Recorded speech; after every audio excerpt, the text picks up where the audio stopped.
주식 시장이 떨어질 때 세 가지 종류로 구분해 볼 수 있어요. 이벤트에 의한 하락은 사실 무섭지 않습니다. 네. 예, 이건 금방 회복돼요. 수급에 의한 하락도 수급이 잠시 꼬였던 게 해소가 되면 다시 주가는 복귀합니다. 예. 그런데 세 번째, 이유 없는 하락이 사실은 제일 무섭습니다. 어쩌면 많은 사람들이 이렇게 근본적인 걸 간과하고 있었을 수 있거든요. 네. 예, 지금이 그렇지 않나 싶습니다. 네. 강영기 파트장님 나오셨습니다. 네, 어서 오십시오. 예, 반갑습니다. 네, 반갑습니다. 네. 한 달 전쯤, 예, 그 우리 김프로님의 저 주제로 이 토론이 한번 있지 않았습니까? 네. 그때 이제 오셨었다가 예. 약간 좀 약세장 얘기하시고 집중 포화를 좀 맞으셨다고요. 예. 근데 말씀을 다 못 하셔서 모신 거예요, 그때. 그죠? 뭘 할 얘기가 있었는데 시간이 모자라서 못 했단 말이죠. 그죠? 예, 그죠? 다시 또 불러주셔서 감사드립니다. 네. 그 얘기를 오늘 마저 좀 들어보려고 하는데 네. 최근에 많이 빠졌어요. 예. 어떻게 보고 계십니까? 지금의 시장. 예. 지금은 저희가 뭐 마냥 뭐 이제는 괜찮을 것 같다 뭐 이렇게 말씀드리기보다는 상황을 좀 객관적으로 한번 찬찬히 살펴볼 필요가 있을 것 같습니다. 네. 우선 미국 시장의 충격으로부터 이렇게 많은 것들이 지금 시작이 되고 있는데 네. 저는 미국 시장은 이렇게 표현하고 실제로는 그 펀더멘탈이 1층짜리 집을 지을 정도의 땅 상태에 불과했는데 이게 지금 한 20층 정도 높이 쌓아 올린 거 아닌가. 그러니까 이런 생각이 들어요. 땅은 부실한데. 맞습니다. 기초공사가 모자랐다는 얘기네요. 맞습니다. 요즘에 그게 뭐 지표상으로도 나타나고 있는 건 사실입니다. 한번 제가 관련 도표를 준비해 봤는데 네. 예, 화면에 띄워 주시죠. 이게 이제 컨퍼런스 보드 미국의 경기 선행 지수입니다. 네. 저희가 다들 알고 계시듯이 컨퍼런스 보드 경기 선행 지수는 10개의 세부 항목이 있어요. 그 중에 3가지가 금융 가격 부분, 그리고 나머지 7개가 이제 비금융 부분, 경제 지표들이죠. 예. 근데 여기에서 금융 가격 부분 3가지 중에 주가를 제외하고 나머지 그리고 요 7개의 비금융 부분 네. 모든 것들이 사실은 계속 내려왔었습니다. 예. 이게 내려온 게 어느 정도 수준까지 내려왔냐면 팬데믹 때까지 지금 현재 경기 선행 지수가 내려왔어요. 팬데믹 때까지요? 맞습니다. 맞습니다. 꺾인 지점이 언제예요? 저 피크 친 데가 언제예요, 저게? 요게 이제 2022년 주가가 그때 같이 빠질 때 있지 않습니까? 이때 빠질 때 그 이후로는 다시 AI 관련주 주도주 형성되면서 주식 시장은 올라갔지만 2022년도에 이미 선행지수는 피크 치고 상당히 많이 내려왔다는 맞습니다. 맞습니다. 장기적으로 한 65년 정도 기간 길게 놓고 보면 네. 저희가 이제 경기하고 주가를 주인과 강아지의 관계로 많이 묘사하지 않습니까? 그러니까 주인은 아무리 좀 약주를 한 잔 드시더라도 비틀비틀 하시더라도 결국 이 끈이 묶인 강아지는 결국 같이 간다. 네. 근데 지금은 장기적으로는 같이 가지만 한동안은 주가와 이 펀더멘탈의 다이버전스가 상당했던 거죠. 네. 예. 그러니까 이번에 주식시장 하락에 대해서 사람들은 몇 가지 의견을 또 제시는 하고는 있습니다. 대표적인 게 엔캐리 트레이드의 청산. 예, 그렇게 해석을 하죠. 맞습니다. 근데 저희가 엔캐리 트레이드, 캐리 트레이드의 본질도 한번 생각을 해볼 필요는 있어요. 저는 이게 원인이 아니라 결과라고 봐야 캐리 되지 트레이드가. 않을까? 맞습니다. 네. 만약에 캐리 트레이드 할 때 일본 쪽에 금리 조달 비용 그리고 환까지 합해서 예를 들어 조달 비용이 5%라고 해보겠습니다. 그러면 이렇게 값싸게 일단 자금을 조달해서 그 당시 가장 돈이 되는 부분에 이제 투자를 하는 거죠. 네. 그러니까 직전까지는 빅테크였습니다. 예. 자, 그런데 만약에 빅테크는 5%보다 훨씬 더 많이 나왔죠. 뭐 연율로는 거의 30% 이상, 그 이상도 나왔었으니까. 그렇죠. 예. 근데 여기에서 만약에 엔캐리 트레이드 그 비용이 6% 7%, 10% 올라간다고 해서 이게 청산이 이루어질까요? 음. 그러지 않습니다. 예, 캐리 트레이드 자금은 투자 대상이 내려와야 청산이 된다는 맞습니다. 얘기죠. 거꾸로. 캐리 트레이드는 결코 그렇게 움직이지 않습니다. 예. 그러면 과연 여기에서 원인이 이렇게 엔화의 자금 조달 비용이 올라가서 청산했을까? 예, 절대 그러지 않아요. 그리고 예, 이 자금 조달 코스트라는 게 너무 격차가 크니까. 맞습니다. 워낙 근데, 싸니까. 예, 여기에서 빅테크의 조정이 네. 예, 자금 조달 비용보다도 오히려 이제 마이너스권으로 빠질 위험이 있으니까 예, 엔캐리 트레이드 자금을 청산하고 이 자금은 그러면 다시 일본 쪽으로 회귀해야 됩니다. 그렇죠. 그 과정에서 엔화는 다시 엔화를 사서 회귀해야 되니까 엔화는 강해지죠. 강세로 되고요. 네.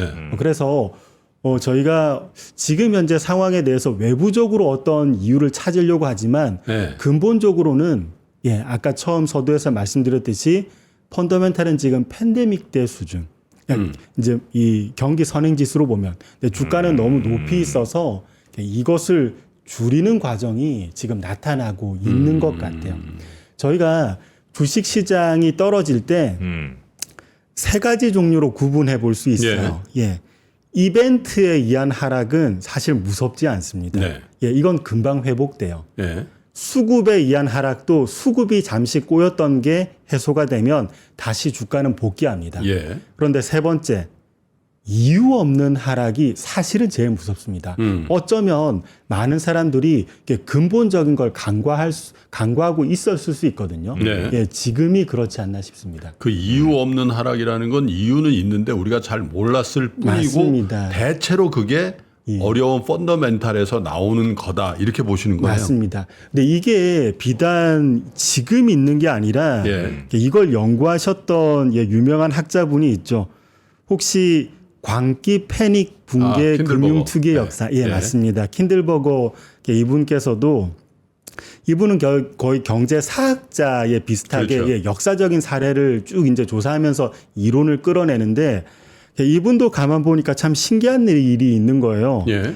여기에 회색 선은 예, 경기이고요.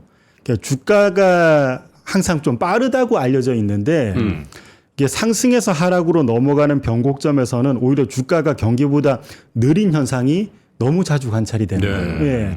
예. 킨들버거의 해석은 이렇습니다. 실물이 안 좋다면 실물에서 더 이상 뭔가 이 돈을 벌기가 어려우니까 실물 자본이 금융으로 잠시 이전하는 거죠. 네. 그러면 예, 금융 쪽에서 특히 위험 자산 쪽에서 과잉이 나타나게 버블이 됩니다. 나타난다는 거죠. 맞습니다. 네. 맞습니다. 저희가 지금 미국 주식 시장이 화려하게 올라갔지만 미국 쪽의 크레딧물 특히 하이힐드도 상당한 강세를 직전까지 보였었거든요. 네.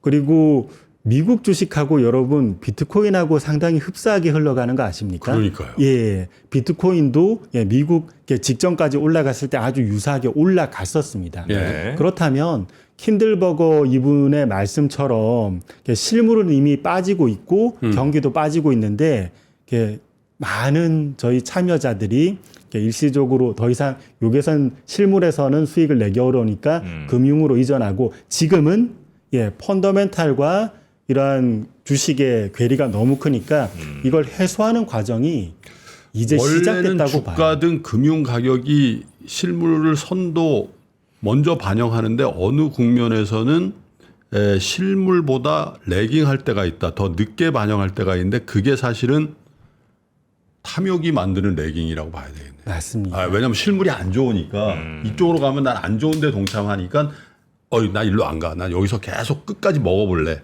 요런 인간의 심리가 이 실물을 미처 반영하지 못하는 금융시장의 가격을 만든다. 맞습니다. 그렇게 보시는 거예요. 맞습니다. 지금이 그 국면이다. 맞습니다. 그리고 이제 지금은 이제 그 이러한 너무 큰 괴리가 정상화가 이제 시작됐다.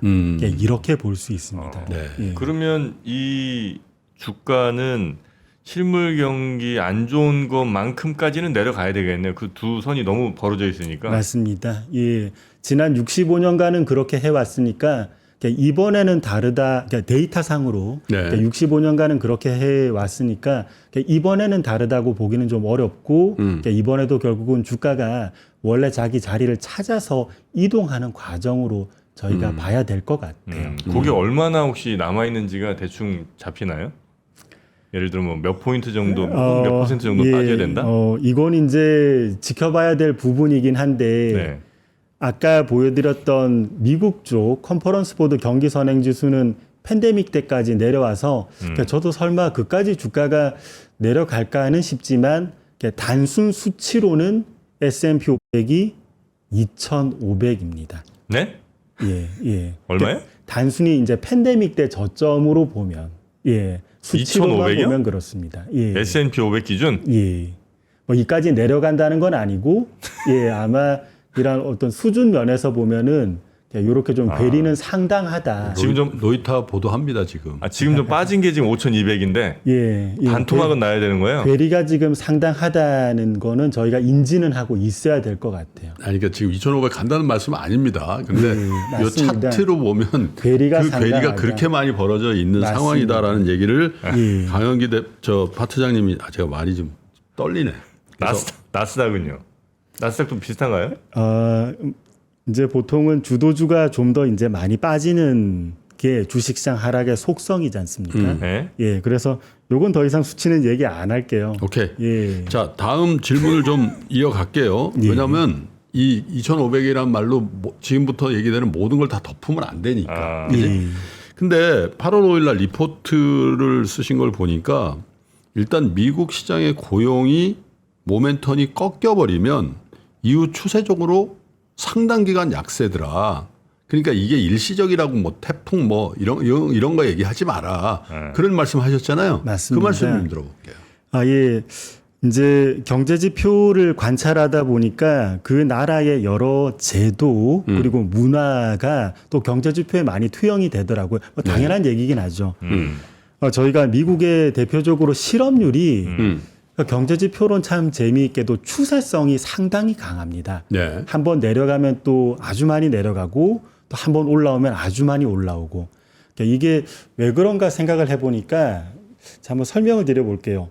미국은 소비의 국가, 이제 소비가 70%니까. 네. 그래서 굉장히 중요한데 소비를 지탱하는 대부분이 임금 소득입니다. 임금 소득이 소비의 60%를 또 바치거든요. 근데 임금 소득은 결국 고용에서 나옵니다.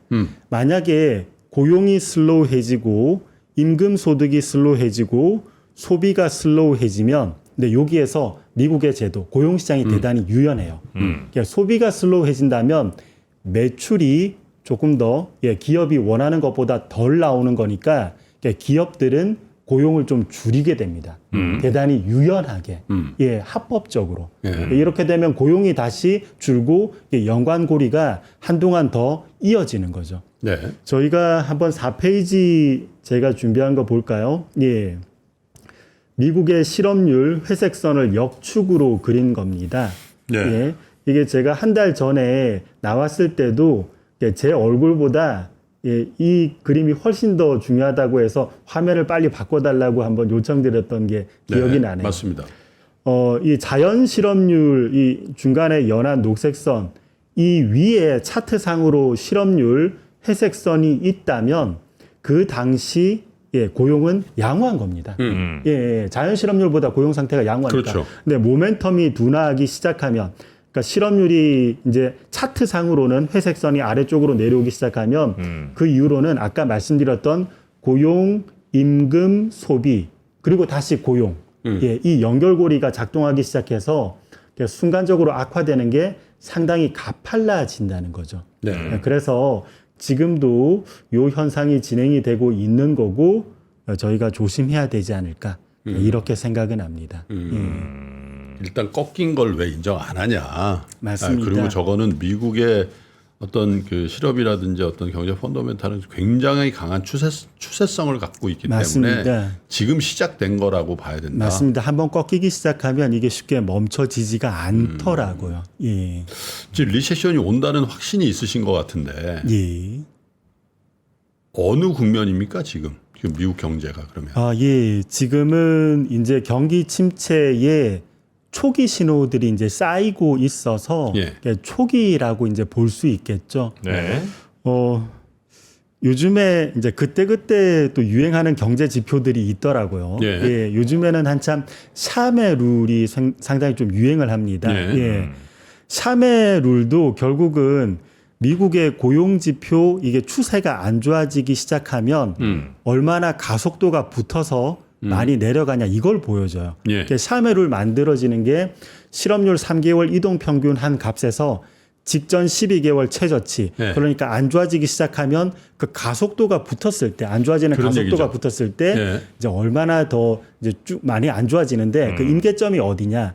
샤메 룰은 임계점이 0.5%포인트를 돌파하면 그때부터는 조금 더 빨리 안 좋아진다고 판단하는 지표예요. 네. 최근 50년간은 경기 침체를 잘 맞췄죠. 맞췄죠. 예. 근데 최근에 샤메 룰이 이제 7월 고용 보고서까지로 계산을 해보면 0.5가 허들인데 0.53 나왔습니다. 예. 넘었네요. 이제 샤메 룰 관점에서는 이제 그러니까 수리적으로만 보면 경기 침체에 이제 진입을 한 거죠. 네. 자, 그러면 저희가 이런 생각을 해볼 수 있습니다. 뭐 위치는 경기 침체 초입인데 도대체 경기 침체가 고용이 또 왜 악화되고 왜 이런 일이 발생하는가 근본적인 요인을 한번 생각을 해봐야 될 것 같아요. 예. 이게 또 본질일 수도 있는데 예. 한번 준비한 차트 6페이지 한번 볼게요. 앞서 언급드렸던 컨퍼런스 보드 경기 선행 지수 네. 검은색 손으로 그대로 그려와 봤습니다. 이것을 아래로 끌어내리는 거 요거하고 상당히 유사하게 움직이는 게 미국의 구인자 수입니다. 이제 기업들이 얼마나 사람을 구하는지. 네.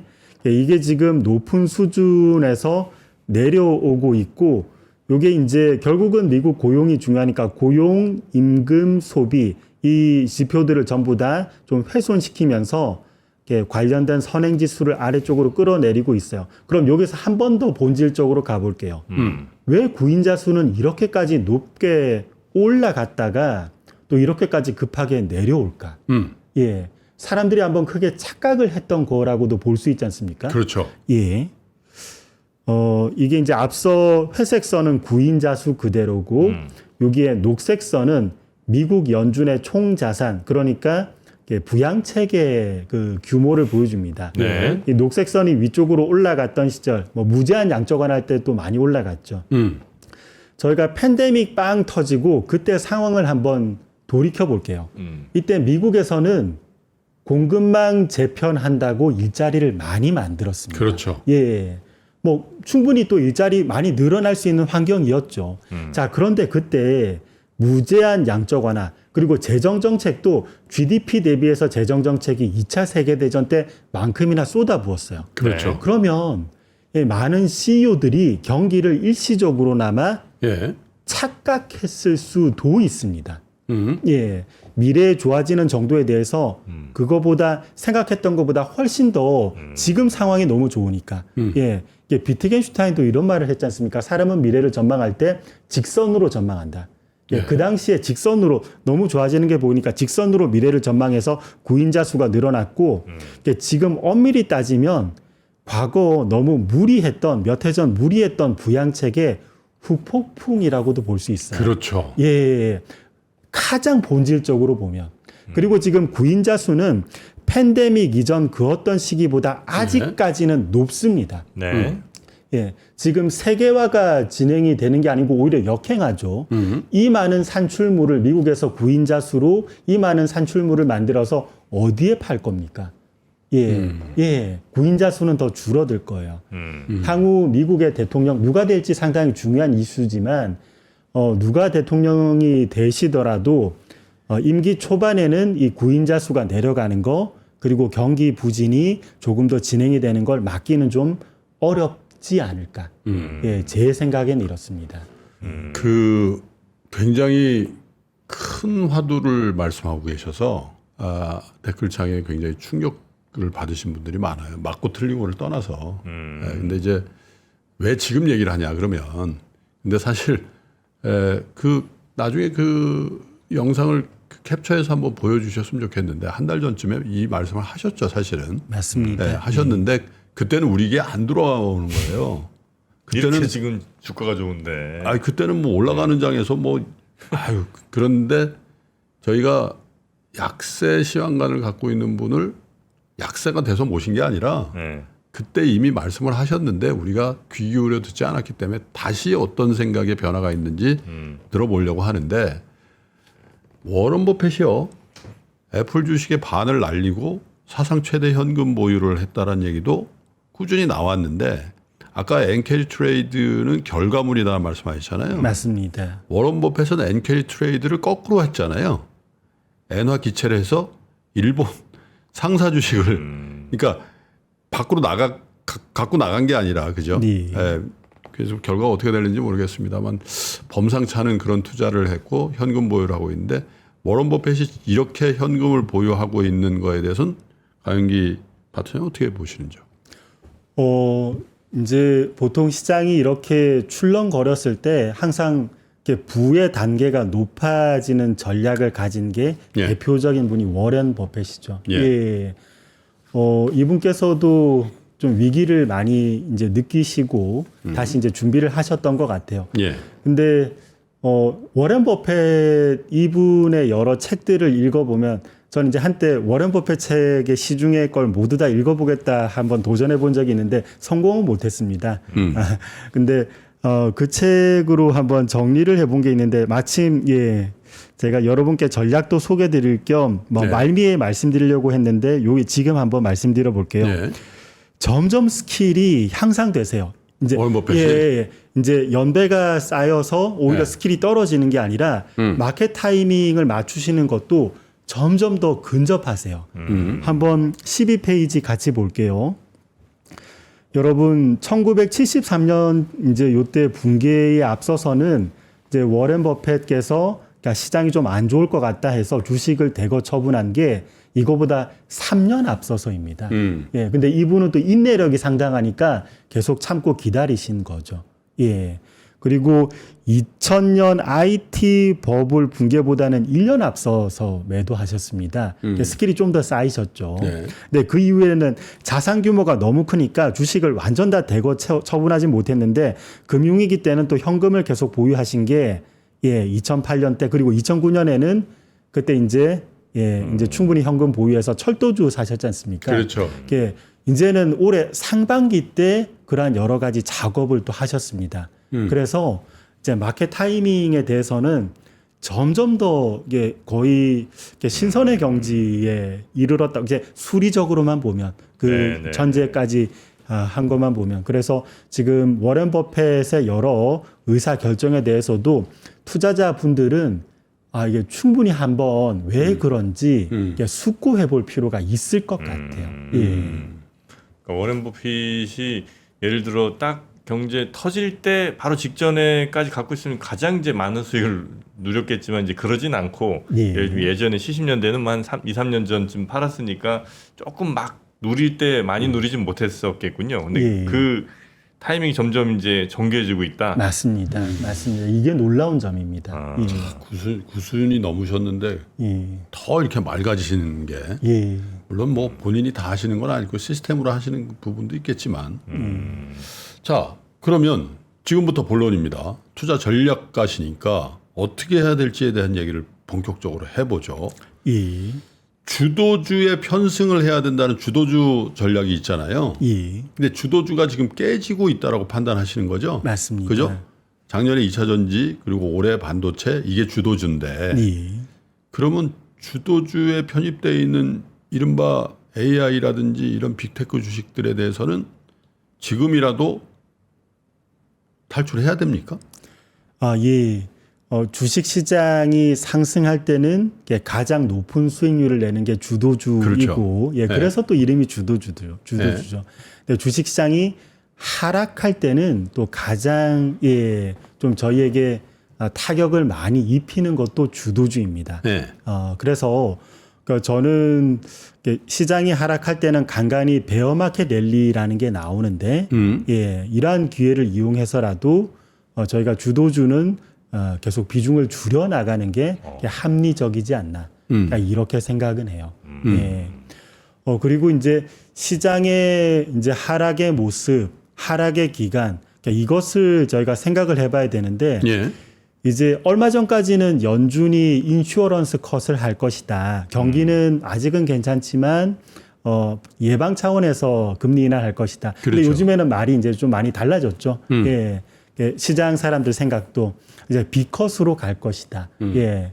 근데 과거 사례를 보면 이렇게 수요가 좀 더 안 좋아지는 상황에서는 금리 인하 그리고 주가 하락이 같이 왔었습니다. 어허. 예. 그러면 저희가 올해 하반기 그리고 내년 어느 언저리 이 시점까지 주식 시장이 계속 내려갈 수 있는데 이 시기 동안 주도주의 타격이 가장 클 계속 것이다. 누적이 될 수 있어요. 예, 이걸 온전히 맞을 필요는 없습니다. 예, 개인 투자자분들의 가장 큰 장점은 기동성 그리고 자기가 언제 주식을 할지 말지 충분히 결정할 수 있는 부분이거든요.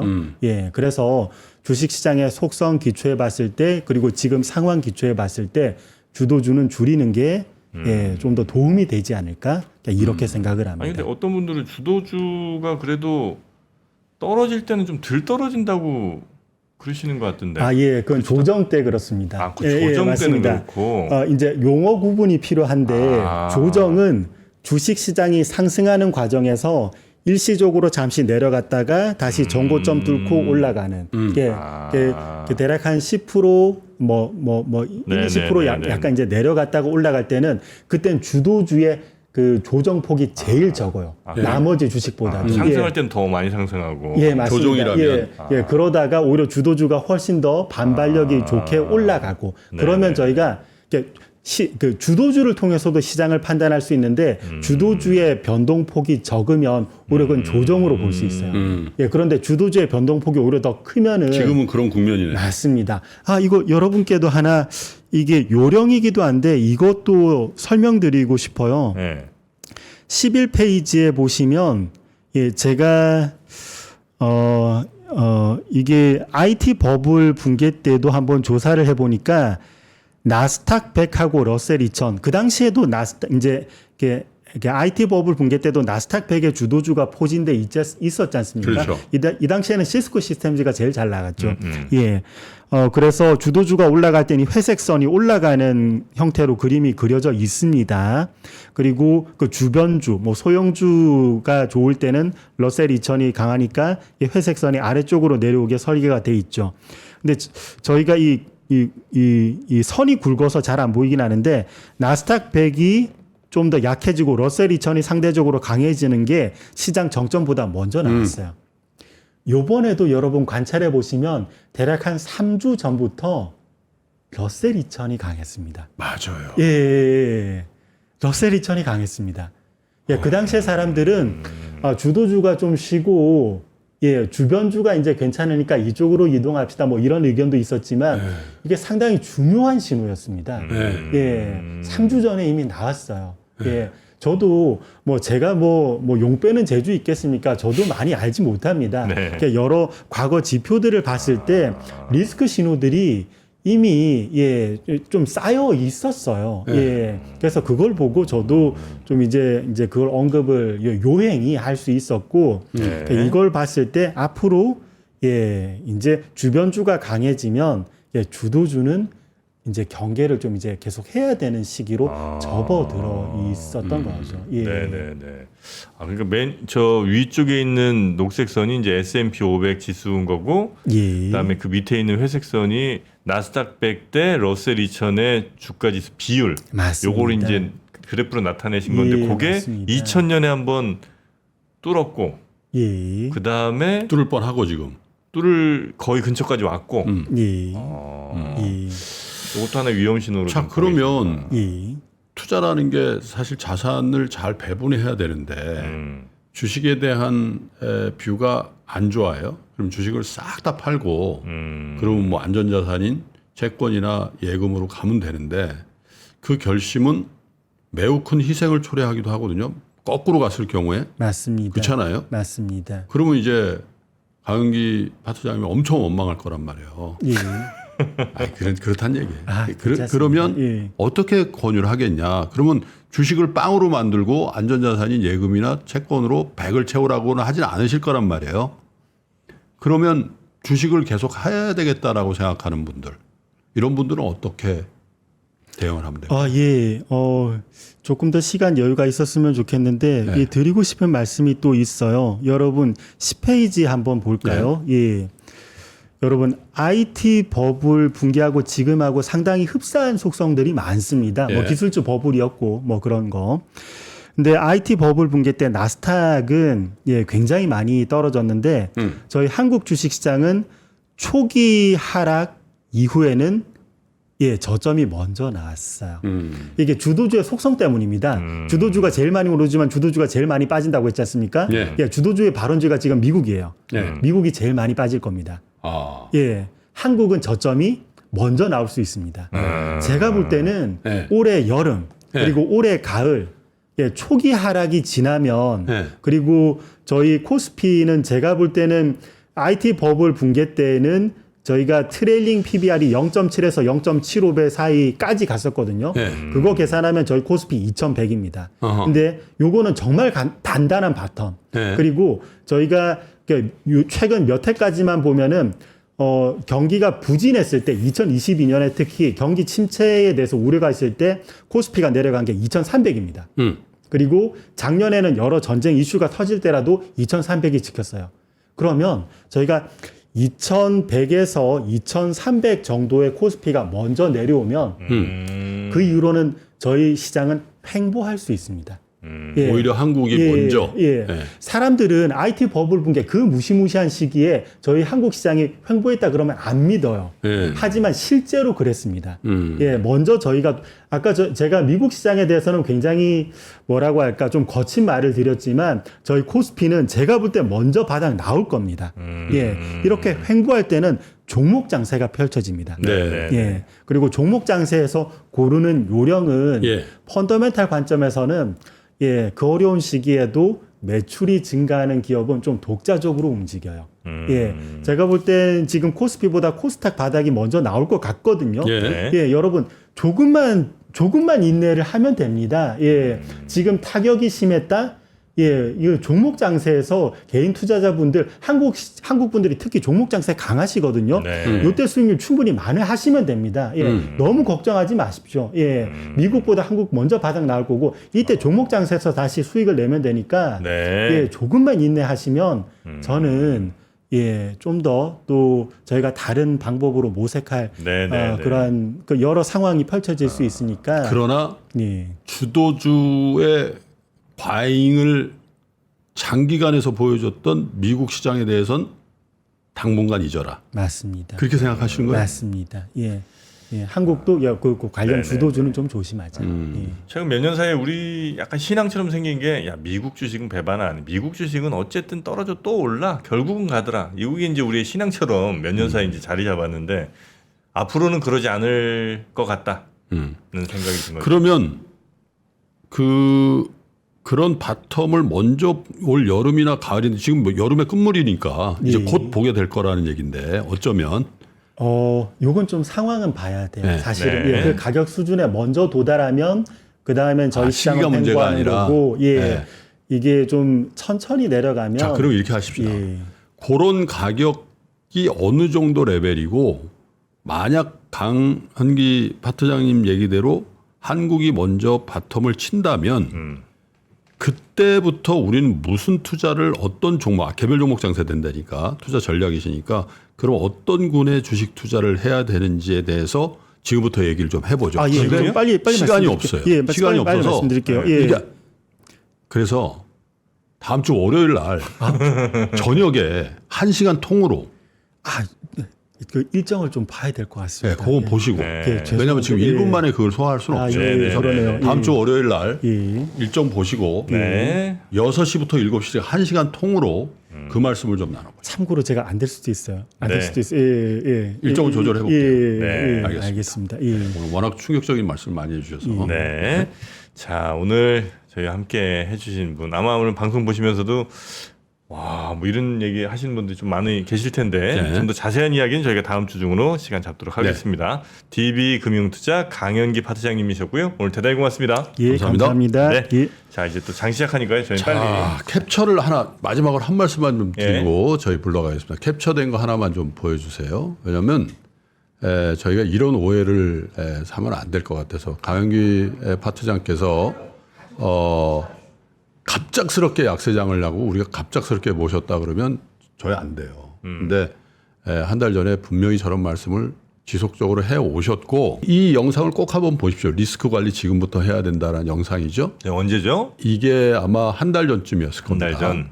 네, 폭락하기 전에. 그 다음에 제가 드린 기사 그 캡처도 하나 좀 보여주시면 좋겠는데 왜냐하면 다 맞는 건 아닌데 미국도 그렇고 한국도 그렇고 그 약세 시황관 보수적인 시황관을 갖고 있는 분들이 그 회사를 떠난다든지 아니면 대중에게 저는 이제 월가의 대표적 비관론자인 JP 모간의 간달프 짐 싼 이유는 네. 저 사람 집에 갔어요. 저게 7월입니다. 버티다 잘린 거예요. 약세 시장 계속 타다가 네. 그러고 나서 시장이 이렇게 바뀐다는 거죠. 그래서 약세가 될는지 다시 강세 전환이 될는지 모르겠으나 우리의 길은 여러분 약세도 강세도 균형감 있게 들어보셔야 된다는 겁니다. 올라갈 때는 약세론자를 정말 경멸하고 이 귀에 안 들어오고 또 약세 이런 약세는 반등한다는 얘기도 안 들어옵니다. 네. 그래서 3프로 TV를 보시는 여러분들은 특별히 그런 균형감을 좀 가지시라고 방송을 하는 거니까 이번 방송을 통해서 그렇게 좀 생각을 해 보셨으면 좋겠고 강영기 파트장과의 대담은 제가 어떻게 해서든지 네. 월요일 날 성사를 한번 시켜보겠습니다.